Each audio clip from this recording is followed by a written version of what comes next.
This video shows how to compare the means of 3 or more nominal level groups using ANOVA. In a previous video, I spoke about means comparison using the t-test. Some think you could do multiple t-tests to compare 3 or more groups, but that would only magnify the statistical error for each successive test. ANOVA, which stands for Analysis of Variance, is an omnibus test, which means the error is pooled along with the pooled variance to discover the ratio of variation between sample means to variation within the samples. This ratio is called F, and it's the statistic used for an ANOVA test. F tells you whether the means are different, but it does not tell you where the differences are, just that there is a difference. Multiple comparison tests are used to find the differences. You can run planned comparison tests before the ANOVA, but typically we use post hoc tests after the ANOVA to determine where the differences are. Tukey HSD and Chaffee are similar, but the latter is more conservative. The effect size, eta squared, in the ANOVA is akin to the coefficient of determination, r squared, in a correlation.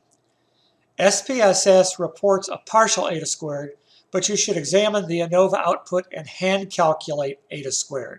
Just divide the between groups sum of squares by the total sums of squares. The resulting coefficient can be converted into a decimal to claim how much of the dependent variable is explained by group differences in the independent variable. The assumptions for the ANOVA are the same as for the t-test. An example would be more helpful.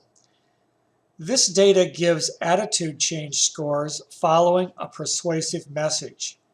3 conditions were used: no evidence, coded 1, statistical evidence, coded 2, and narrative evidence, coded 3. The evidence condition in SPSS is its own variable. The attitude change is the other variable.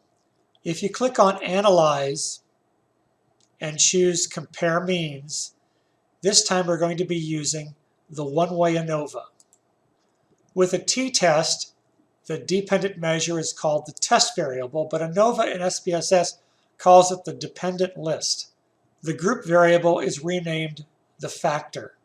Otherwise, the t-test and ANOVA are similar. ANOVA produces an F statistic where the larger the value, the greater the differences. Both tests report a significance value of sig, which is the same as p equals. Let's plug in the evidence condition as our factor and the attitude change as our dependent variable. That's really all we have to do for now. We click on OK, and there's our result. The one-way ANOVA table is pretty simple. Here's how to report the finding in APA style. Here's a template for a statement describing an ANOVA. To fill in the blanks, you need the degrees of freedom. So the between groups variable 2 goes here, and the within groups degrees of freedom 24 goes next to it.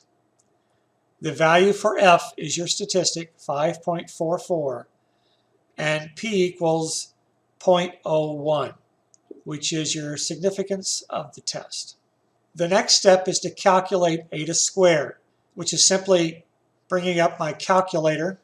I'm going to divide the between group sums of squares, 32.667, the divide sign, and then 104.667.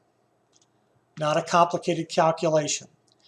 The result is 0.3121, which means 31.21% of the variation in attitude change is explained by group differences for evidence type. Let's take a look now at those multiple comparison tests. And when you click on Analyze to run Compare Means one-way ANOVA, one of the options you have is to click on Post Hoc Tests. Using the data we already have and the same variables, click on Post Hoc, and let's choose the Tukey test. We click Continue and OK. We get the same ANOVA test at the top, but this time we have the Tukey test. Looking at the first table, multiple comparisons, we get to see the differences between group 1 when compared to the second and third group, group 2 when compared to the first and third group, and group 3 when compared to the first and second group. The summary table at the bottom shows us that although there is a significant difference between the first and the third group, the same cannot be said for the second group. The second group is very similar to the first group as a subset, but not significantly different. 0.124 is the value for P. And that same second group is not significantly different from group 3. There are cases like this where F is significant, but the three groups are not distinctively different, just groups 1 and 3. That concludes this video on the ANOVA. See you next time.